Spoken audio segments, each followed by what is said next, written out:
Subscribe to the channel for more stories. My name is Helena. I'm 52 years old, and what I'm about to tell you I've never revealed to anyone. Everyone believed I was the lucky daughter, the one who had everything handed to her on a silver platter, but the truth is, I built an empire with my own hands while my siblings lived their carefree lives. I never imagined that one day I would watch them divide among themselves everything I fought so hard to create, as if it belonged to them by right. The pain I feel in my chest still suffocates me when I remember that December afternoon when I discovered that my own blood had conspired against me. I need to get this off my chest before this bitterness consumes me completely, because I've been carrying this weight for 3 years and it's destroying me from the inside. What I discovered that day changed everything I thought I knew about family, loyalty, and the price of success. But I'm getting ahead of myself. Let me start from the beginning. When I was just a naive 25-year-old girl who believed that hard work and dedication would be rewarded by those who mattered most. It all started when my father passed away 27 years ago, leaving behind a small construction company drowning in debt and 3 children who had no idea how to run a business. My brothers, Marcus and David, were too busy with their own lives to care about Dad's legacy. Marcus was chasing his dreams as a musician, convinced he'd be the next big thing, while David was studying abroad, spending money he didn't have on a lifestyle he couldn't afford. And there was me, fresh out of business school, naive enough to believe that family meant something. I still remember the day I walked into that cramped office for the first time, surrounded by unpaid bills and angry creditors calling every 5 minutes. The secretary looked at me with pity and said the company wouldn't last another month, but something inside me refused to let my father's life work crumble into nothing. I've made a decision that would haunt me for decades to come. I took out every loan I could get, mortgaged my tiny apartment, and threw myself into saving what everyone else had already written off as a lost cause. While my brothers lived their dreams, I sacrificed mine at the altar of family loyalty. The first 5 years were pure hell. I worked 18-hour days, 7 days a week, learning every aspect of construction from the ground up. I dealt with demanding clients, unreliable suppliers, and workers who tested my authority simply because I was young and female. There were nights I cried myself to sleep, wondering if I was fighting a losing battle, but I kept pushing forward. Meanwhile, my brothers called occasionally to ask how things were going, always with that detached tone of someone asking about the weather. Marcus would joke about me being the family workaholic, never understanding that every dollar he spent on his music equipment came from contracts I secured. David would send postcards from exotic locations, funded by the small allowances I sent him monthly to help with his studies. I told myself it was temporary, that once I stabilized the company, we'd all benefit equally. I was so blind to what was really happening.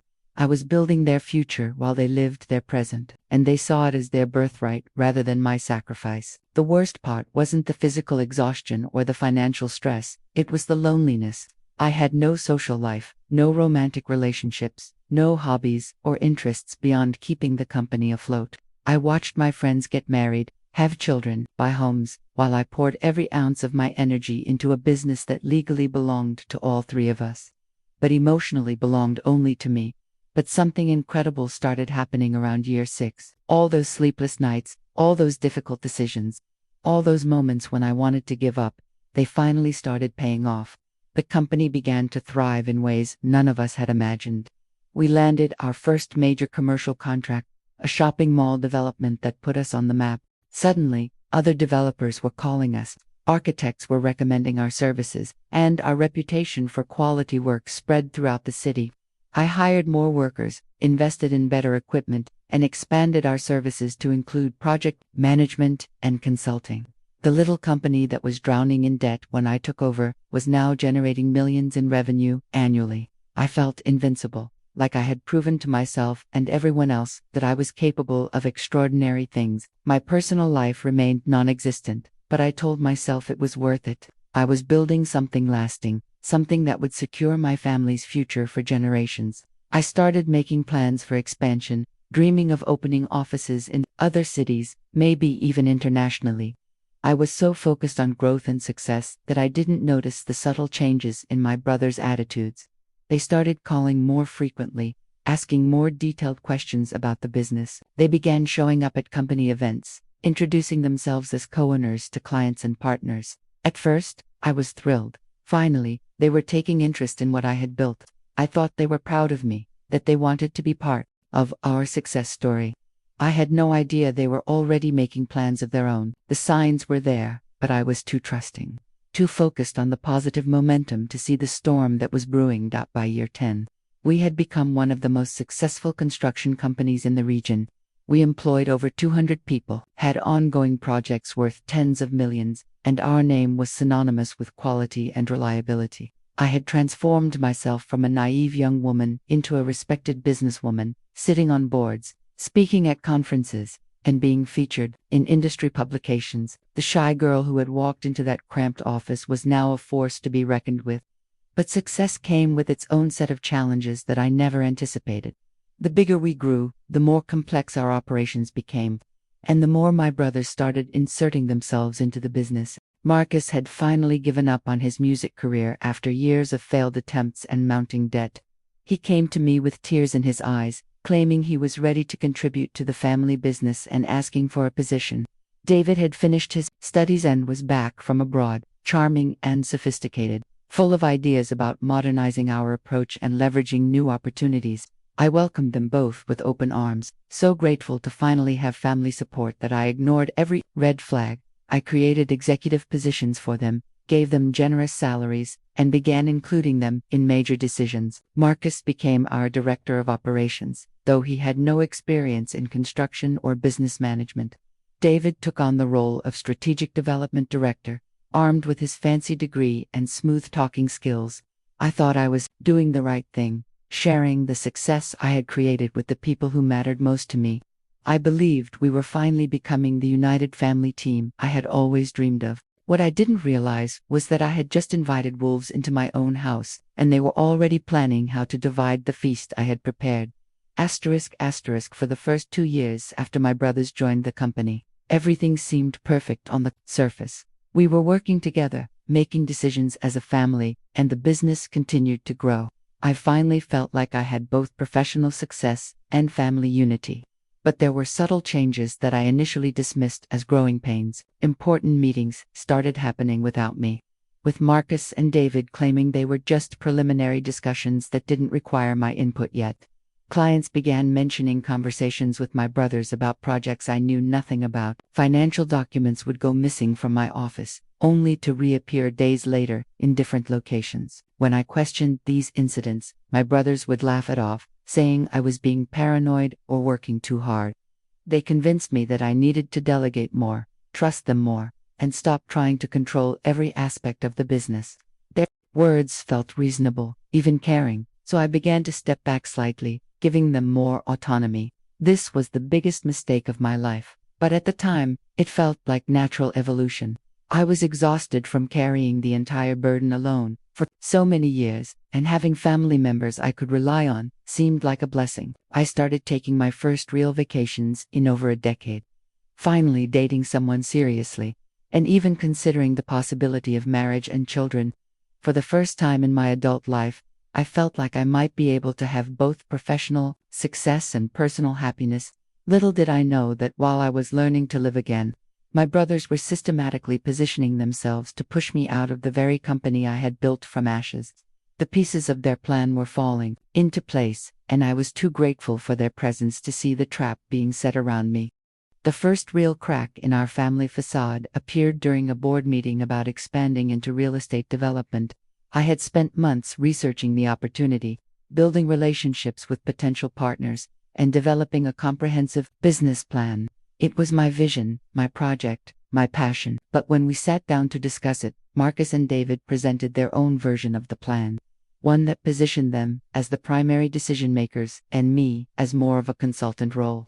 They had been meeting with my contacts behind my back, presenting themselves as the true leaders of the company, and had even secured preliminary agreements that listed them as the primary points of contact. I sat there in shock as they calmly explained how they thought the expansion should proceed, using my own research and relationships to justify why they should lead the initiative.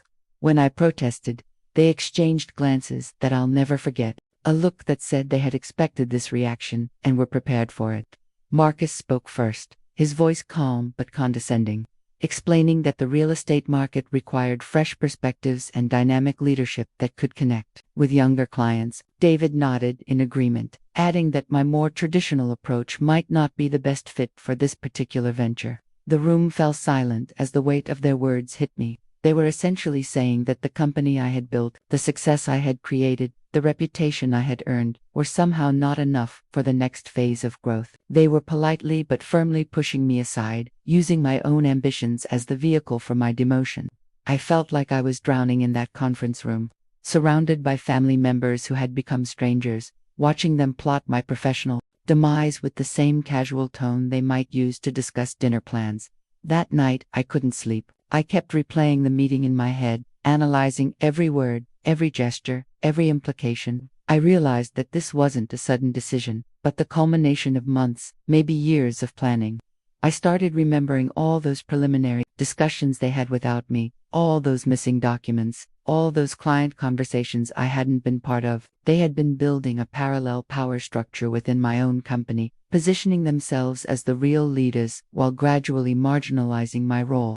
The next morning, I decided to do some investigating of my own. What I discovered shattered every remaining illusion I had about family loyalty. They had been meeting with our lawyer, our accountant, and several key clients, presenting themselves as the next generation leadership of the company. They had opened separate bank accounts under the company name, with only their signatures required for access. They had even begun negotiating with potential buyers for some of our prime assets, describing the sales as strategic restructuring that would optimize operational efficiency. But the most devastating discovery came when I found emails between them discussing their timeline for transitioning Helena into a more appropriate role. They weren't just planning to sideline me, they were planning to force me out entirely, buying out my shares at a price they would determine based on current market conditions rather than the true value I had created. The emails revealed their complete disregard for my contributions, referring to me as someone who had been useful during the startup phase but was now an obstacle to modern growth.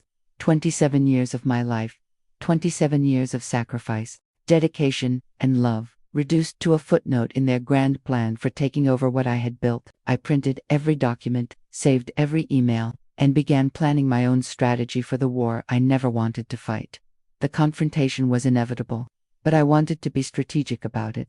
I scheduled a family dinner at my home, the same house I had bought with the profits from our first major contract.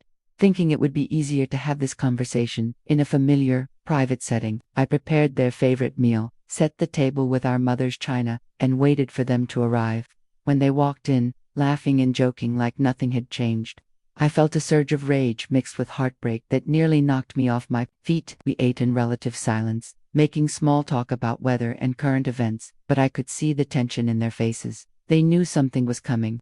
After dinner, I poured wine and calmly placed the printed emails and documents on the table between us. The silence that followed was deafening. Marcus was the first to speak, his voice defensive and aggressive. He accused me of spying on them, violating their privacy, and being paranoid about normal business discussions. David was smoother, trying to spin their actions as protective measures, designed to ensure the company's long-term stability in case something happened to me. They both insisted that their intentions were pure, that they were thinking about the family's best interests, and that I was misinterpreting their communications. But their explanations rang hollow against the evidence spread across my dining room table. The most painful moment came when I asked them directly why they felt entitled to take over something I had built alone, something I had sacrificed everything for while they pursued their own dreams. Marcus looked me straight in the eye and said that the company was as much theirs as mine, that family businesses belonged to the whole family, and that I had no right to act like a dictator just because I had done more of the work. David nodded, adding that successful companies needed collaborative leadership, not one person trying to control everything. They spoke as if my decades of sacrifice were irrelevant, as if my leadership were a problem to be solved, rather than the foundation upon which everything they wanted to steal had been built. That dinner ended with Marcus storming out, accusing me of being jealous of their success and unwilling to share power. David stayed longer, trying to negotiate some kind of compromise, but his words felt hollow and manipulative. He suggested that we could work out an arrangement where I would remain involved but with a more sustainable workload, which was code for reduced authority and influence. I told them both that I needed time to think, knowing full well that I was really buying time to protect myself and everything I had built. The next few months were like living in a nightmare. The tension at work became unbearable, with my brothers openly questioning my decisions in front of employees and clients. They started scheduling meetings without informing me, making commitments on behalf of the company that I learned about secondhand, and generally undermining my authority at every opportunity. I realized that their strategy was to make my position so uncomfortable that I would voluntarily step aside, saving them the trouble of forcing me out legally. But I had underestimated their ruthlessness. One morning, I arrived at the office to find that the locks had been changed. My brothers were waiting in the conference room with our lawyer and a security guard. They presented me with documents, claiming that I had been acting irrationally, making erratic business decisions, and that for the good of the company and its employees, they were exercising their rights as cojones to assume full control. The papers suggested that I was suffering from burnout and needed to take an extended leave of absence for my health. It was a corporate coup disguised as concern for my well-being, executed by the two people I had trusted most in the world. I stood there in the lobby of the company I had built, surrounded by employees who couldn't meet my eyes, holding documents that legally stripped me of access to my life's work. The security guard, clearly uncomfortable with the situation, politely asked me to gather my personal items and surrender my company keys and access cards. The legal battle that followed consumed 2 years of my life and most of my savings. My brothers had prepared well, surrounding themselves with expensive lawyers and building a case that painted me as an unstable control freak who was damaging the company's prospects. They brought in expert witnesses who testified about the importance of collaborative leadership and modern management practices. They presented carefully selected financial data that suggested my decision-making had become erratic and potentially harmful to the company's growth. Meanwhile, I had to prove that I was the victim of a carefully orchestrated coup, fighting against family members who knew all my weaknesses and vulnerabilities. The stress was overwhelming. I developed insomnia, lost 30 pounds, and found myself crying at random moments throughout the day. My romantic relationship ended because I couldn't focus on anything except the legal proceedings. Friends grew tired of hearing about my problems and gradually stopped calling. I felt completely isolated, abandoned by everyone I had thought cared about me. The worst part was watching from the sidelines as my brothers ran the company I had built. They made changes I disagreed with, took the business in directions that felt wrong to me, and gradually erased evidence of my contributions to its success. Company literature was reprinted without mentioning my role as founder. The office walls were redecorated, removing photos and awards that chronicled my years of leadership. It was like watching someone systematically erase my existence from my own life story. During the court proceedings, painful details about our family dynamics were aired publicly. My brothers testified that I had always been controlling and difficult to work with, that I had refused to delegate authority or trust their judgment. They painted a picture of themselves as long-suffering siblings who had finally reached their breaking point with my impossible behavior. The media picked up the story as a cautionary tale about family businesses, completely missing the real narrative of betrayal and greed that was playing out in that courtroom. The judge's final ruling was a masterpiece of legal compromise that satisfied no one and solved nothing. The court decided that while my brothers' methods had been questionable, they were indeed equal owners of the company and had the right to participate in its management. However, the judge also ruled that their actions had been precipitous and potentially damaging to my legitimate interests as a cojona. The solution was to order the sale of the company, with the proceeds to be divided equally among the 3 siblings. After legal fees and debts were paid, it was the worst possible outcome for me personally, but perhaps the only fair resolution from a legal standpoint. I had built something extraordinary, something that could have provided financial security for generations of our family. And now it would be dismantled and sold to strangers. The day of the sale was heartbreaking beyond description. Watching potential buyers walk through the offices I had designed, examining the equipment I had purchased, meeting with employees I had hired and trained, felt like attending the funeral of my own child. The final sale price was substantial, but it represented only a fraction of what the company could have been worth if we had continued growing together. After legal fees, debts, and various settlements, my share was enough to live comfortably, but nowhere near what I could have achieved if my brothers had honored my contributions and worked with me instead of against me. Marcus used his portion to buy a small recording studio and restart his music career at age 45. David invested in real estate ventures, using connections and knowledge he had gained from our company's operations. Both of them moved forward as if nothing significant had happened, as if they hadn't destroyed something precious that could never be rebuilt. They occasionally sent holiday cards or birthday wishes, as if we were just distant relatives who had drifted apart naturally rather than siblings, who had been torn apart by greed and betrayal. Neither of them ever acknowledged what they had done to me, never apologized for the pain they had caused, never expressed any regret for destroying something beautiful that I had created for all of us. 3 years have passed since the sale was finalized, and I'm still struggling to rebuild my life from the ashes of that betrayal. I've started a small consulting business, using my decades of experience to help other entrepreneurs avoid the mistakes I made. The work is satisfying, but it lacks the passion and purpose I felt when I was building something lasting for my family. I've moved to a different city, partly to start fresh, and partly to avoid the constant reminders of what I lost. Sometimes, I drive past construction sites and wonder if those are projects my old company might have handled.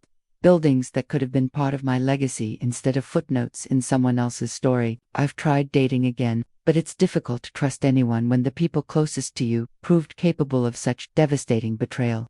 I find myself analyzing every relationship, every friendship, looking for signs of hidden agendas or selfish motives. The scars from my brother's betrayal run deeper than professional disappointment or financial loss. They've fundamentally changed how I see the world and my place in it.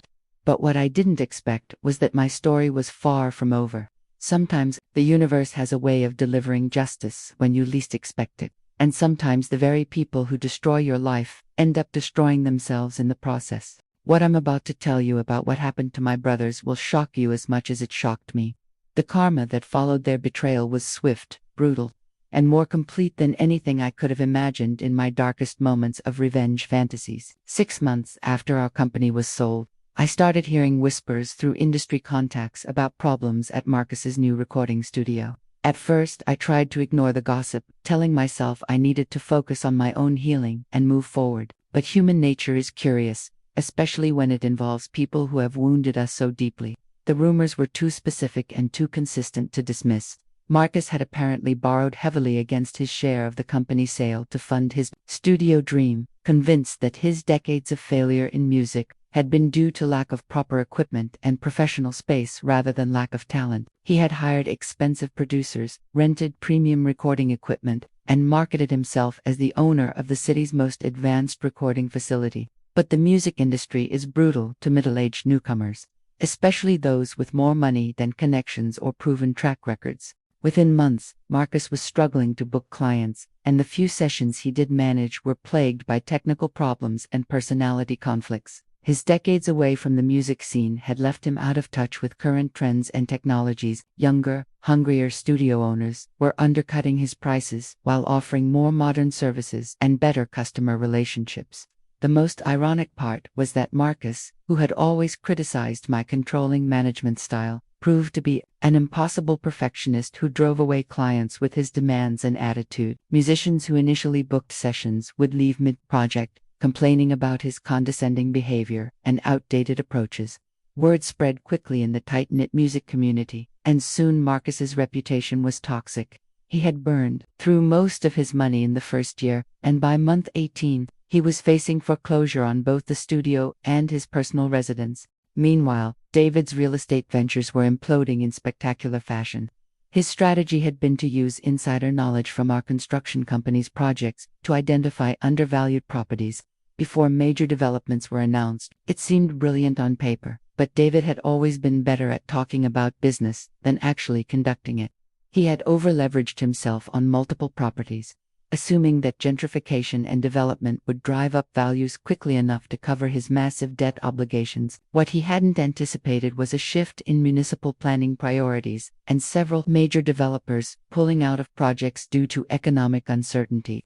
Properties he had bought at premium prices based on insider information about planned developments suddenly became worthless when those developments were cancelled or postponed indefinitely. His smooth-talking and Ivy League credentials had impressed lenders initially, but when payment deadlines arrived and property values had declined instead of increased, those same lenders became ruthless in their collection efforts. David had personally guaranteed most of his loans, putting his own assets at risk in a way that I never would have advised if he had asked for my input. But of course, he hadn't asked, because David had always believed he was smarter than everyone else, especially his older sister who had just gotten lucky in construction. The real estate market downturn hit him at the worst possible time, when he was already stretched thin across multiple properties and unable to liquidate quickly enough to cover his obligations. By the time he realized the extent of his miscalculations, it was too late to salvage anything. His credit was destroyed, his assets were being seized, and his reputation in business circles was in shambles. The golden boy who had charmed his way through life was finally facing consequences for his arrogance and poor judgment. The news of my brother's financial disasters should have brought me satisfaction, but instead it filled me with a complex mixture of emotions I wasn't prepared to handle. Part of me felt vindicated, as if the universe was confirming that their success had always been built on my foundation rather than their own abilities. But another part of me felt genuinely sad for them, remembering the children they had been before greed and entitlement corrupted their hearts. I found myself wondering if things could have been different, if we had communicated better, if I had been less controlling or more generous with sharing authority from the beginning. These thoughts tortured me because I knew they were partially true, even though they didn't excuse what my brothers had done to me. Around this time, I started receiving phone calls from both of them. At first, the calls were awkward attempts at casual conversation, asking about my health and my new business, without acknowledging the elephant in the room. But as their financial situations deteriorated, the calls became more frequent and more desperate. Marcus was the first to explicitly ask for help, claiming that he just needed a short-term loan to get back on his feet and promising to pay me back with interest once his studio started generating revenue. The irony was overwhelming. The brother who had accused me of being a controlling dictator was now begging for financial assistance from the sister he had betrayed and discarded. I listened to his pitch with a mixture of amazement and disgust, wondering how he had the audacity to ask for help after everything he had put me through. When I declined, he became angry, accusing me of being petty and vindictive, of putting personal grudges ahead of family loyalty.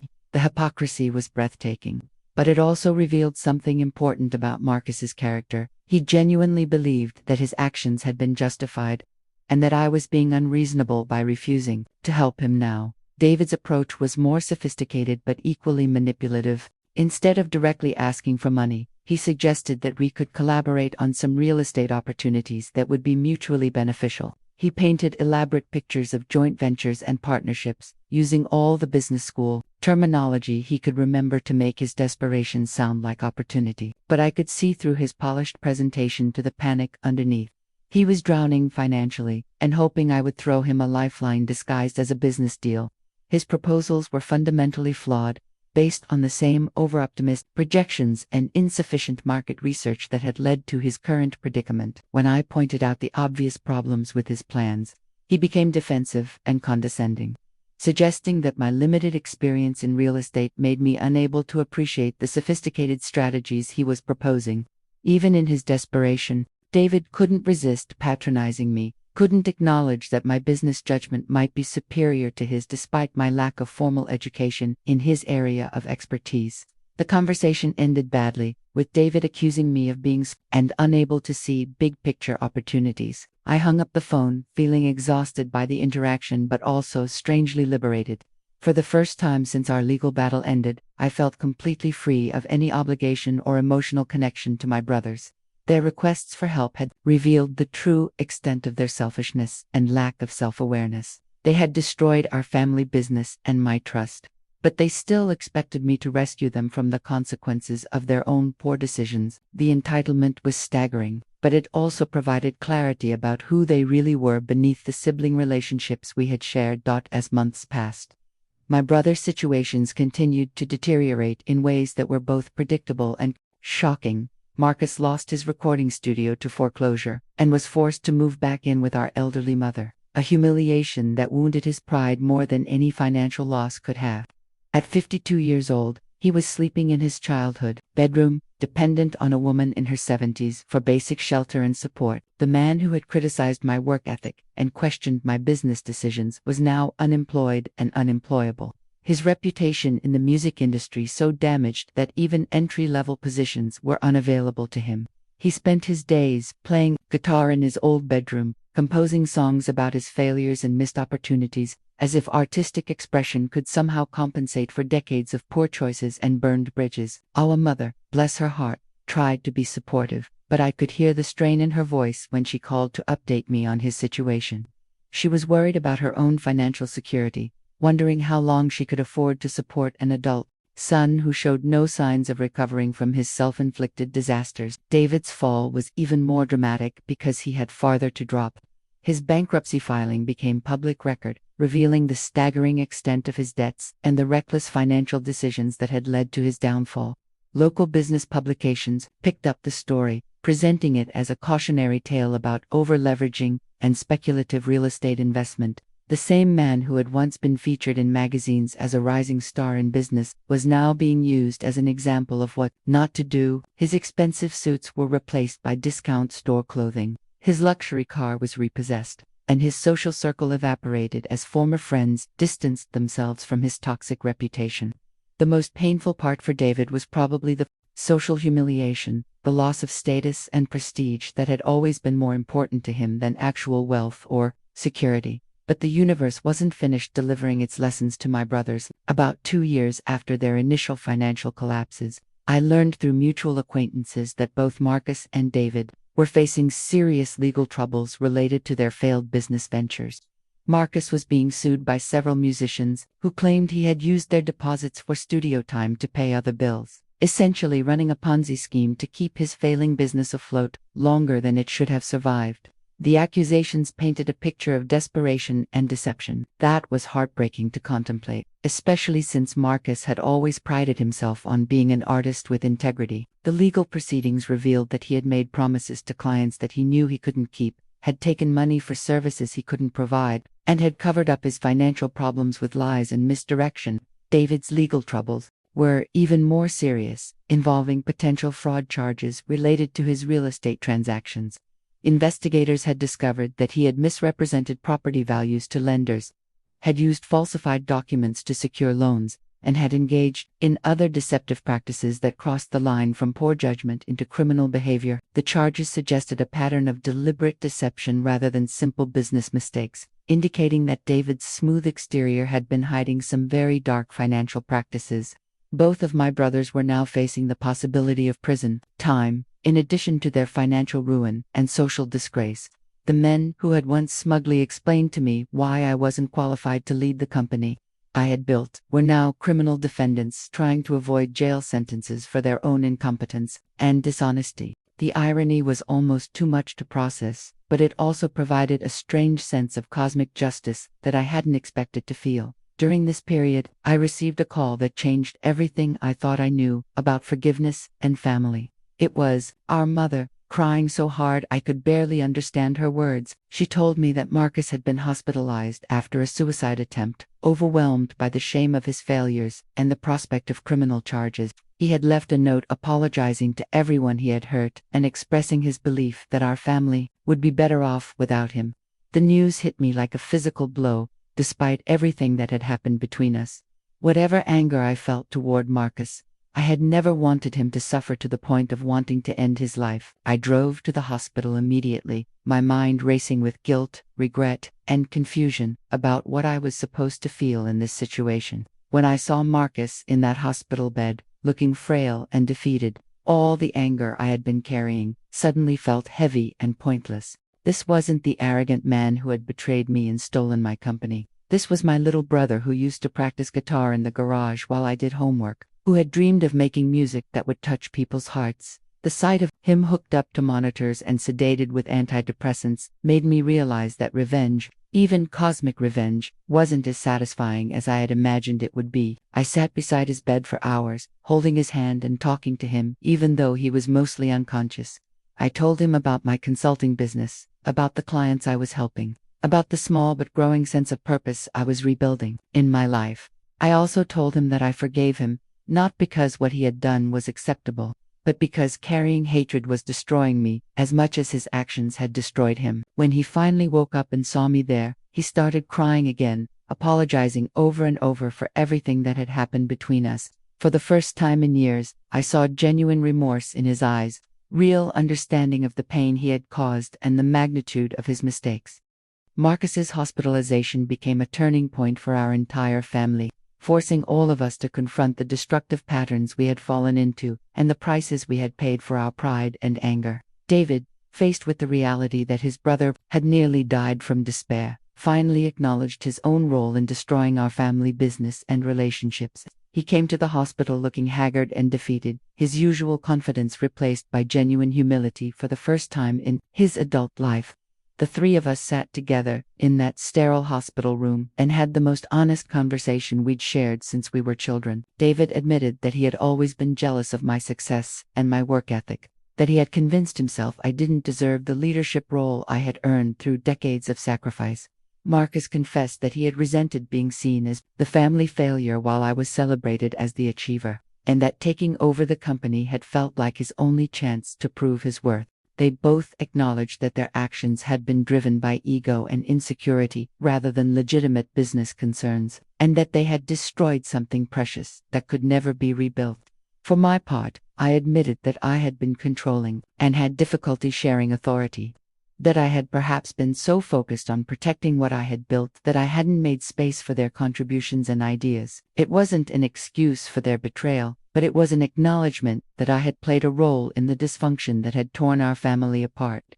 The conversation was painful but healing, allowing us to see each other as flawed human beings rather than enemies or victims. But what I didn't realize then was that this hospital room reconciliation was just the beginning of an even more complex journey that would test everything I thought I knew about second chances and the true meaning of family loyalty. 6 months after Marcus was released from the hospital, something unexpected happened that would change the trajectory of all our lives once again. I received a call from James Morrison, the CEO who had purchased our construction company during the forced sale. He wanted to meet with me about what he called a business proposition that might interest me.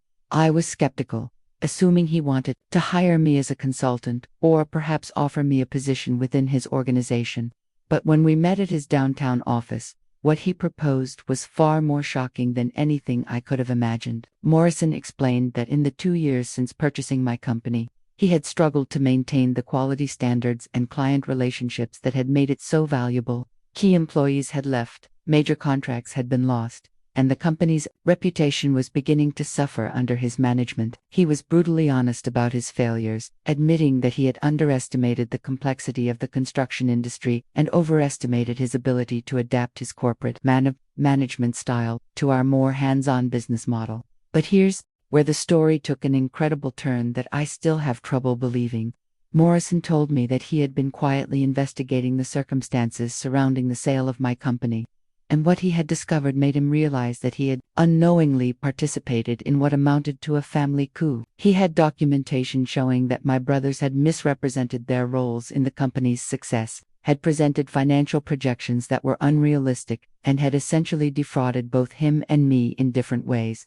Morrison said he felt morally obligated to make things right, and his proposal was stunning in its simplicity and audacity.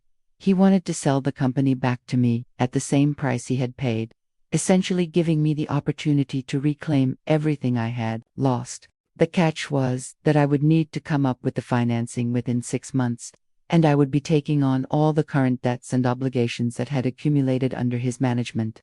Morrison's offer sent me into an emotional tailspin that I wasn't prepared to handle. Part of me was thrilled by the possibility of reclaiming my life's work, but another part was terrified of the risks involved. The company was no longer the thriving enterprise I had built. It was a struggling organization with serious problems that would require massive effort and resources to fix. I would essentially be buying back my own creation in damaged condition and taking on the challenge of rebuilding it from a weakened position. The financial requirements alone were daunting. Even though I had received my share of the original sale, much of that money had been spent on legal fees, living expenses, and establishing my consulting business. I would need to leverage everything I owned and take on significant debt to make Morrison's offer work. But the emotional complexity was even more challenging than the financial obstacles. Reclaiming the company would mean acknowledging that the past 5 years of my life All the pain and healing and growth I had experienced had been leading to this moment of potential redemption. It would also mean making a decision about whether to involve my brothers in this second chance, or to exclude them entirely from the business that had torn our family apart. The more I thought about Morrison's proposal, the more I realized that this wasn't just a business decision. It was a test of everything I had learned about forgiveness, family, and what truly mattered to me. I spent sleepless nights walking through my new city, trying to imagine what my father would have wanted, what kind of legacy I wanted to leave, and whether I had the strength to risk everything again on a dream that had already broken my heart once. The deadline Morrison had given me was approaching rapidly, and I knew that whatever decision I made would define the rest of my life and possibly the future of my relationships with my brothers. After weeks of agonizing deliberation, I made a decision that surprised even me. I called Marcus and David and asked them to meet me for lunch at a small cafe where we used to go as children with our parents. When they arrived, both looking nervous and uncertain about why I had summoned them, I laid out Morrison's offer in complete detail. I watched their faces as I explained the opportunity to reclaim our father's company, the financial challenges involved, and the risks we would all be taking if we decided to move forward together. The silence that followed my presentation was deafening. I could see the wheels turning in their minds, the hope and fear battling for dominance in their expressions. Then I told them my decision, and it was something none of us had expected. I wanted to buy back the company, but I wanted to do it as a family, with all three of us involved as equal partners from the beginning this time, not because I thought they deserved it after what they had done to me, but because I believed we had all learned enough from our failures to do better the second time around. I outlined my conditions, which were non-negotiable. We would all invest equally in the purchase, even if it meant they had to borrow money or sell assets to raise their portions.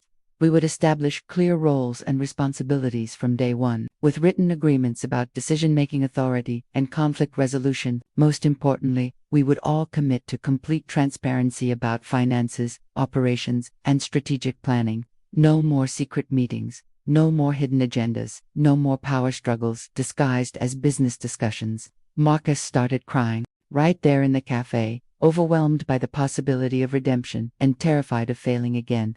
David was more analytical, asking detailed questions about cash flow projections and market conditions. But I could see the emotion beneath his businesslike exterior. They both knew this was likely their only chance to rebuild their lives and re-establish their reputations. But they also knew that accepting my offer meant acknowledging my leadership and committing to a level of honesty and collaboration that had destroyed us before. The next 3 months were a whirlwind of financial planning, legal negotiations, and emotional preparation for what felt like the biggest risk any of us had ever taken. Marcus had to sell his few remaining possessions and take out a loan against our mother's house to raise his share of the investment. David liquidated his retirement accounts and borrowed money from former colleagues who still believed in his potential despite his recent failures. I mortgaged my consulting business and depleted my savings, betting everything on the belief that we could succeed together where we had failed apart. The due diligence process revealed the full extent of the challenges we would be facing. Morrison's management had resulted in the loss of several key contracts, the departure of experienced foremen and project managers, and a decline in quality standards that had damaged relationships with longtime clients. We would essentially be starting over with a tarnished brand and a demoralized workforce, trying to rebuild trust and competence while managing cash flow problems and competitive pressures. But we also discovered some positive surprises that gave us hope. Several former employees expressed interest in returning if we could offer them stability and proper leadership. Some of our old clients were willing to give us another chance if we could demonstrate that we had returned to our original standards of quality and service. Most importantly, the construction market in our region was experiencing a boom that created opportunities for companies that could deliver reliable results on time and on budget. The legal negotiations were particularly complex because we had to structure the deal in a way that protected all three of us from the personal liability that had destroyed David's finances the first time around. We established a corporate structure with clear governance rules, mandatory financial reporting, and built-in mechanisms for resolving disputes without destroying the business or our relationships. It was like writing a prenuptial agreement for a business marriage, acknowledging the painful lessons we had learned while creating frameworks for handling future conflicts constructively the day we signed the papers.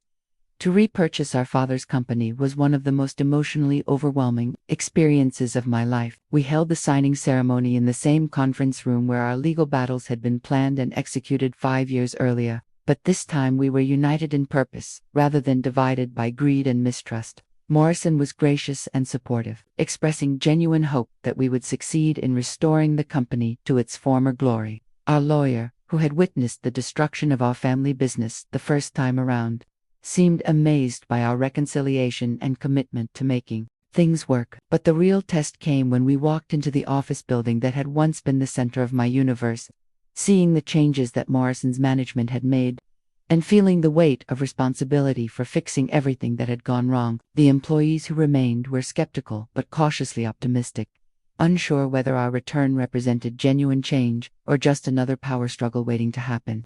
We spent our first week back conducting individual meetings with every employee, listening to their concerns, acknowledging the mistakes that had been made, and outlining our vision for the company's future. Many of them remembered the positive culture we had built before everything fell apart, and they were willing to give us a chance to recreate that environment, but they also made it clear that they wouldn't tolerate the dysfunction and instability that had characterized our previous attempt at family business ownership. We had to prove ourselves through actions rather than promises, demonstrating that we had learned from our failures and were committed to building something sustainable this time around. The first major test came just 2 weeks after we reopened, when a longtime client offered us a significant contract that would require coordination between all three of us and flawless execution to rebuild their confidence in our capabilities. It was exactly the kind of high-stakes, high-visibility project that had either made or broken construction companies, and we all knew that our performance would determine whether this second chance was a genuine opportunity for redemption or just another expensive lesson in the limitations of family business partnerships.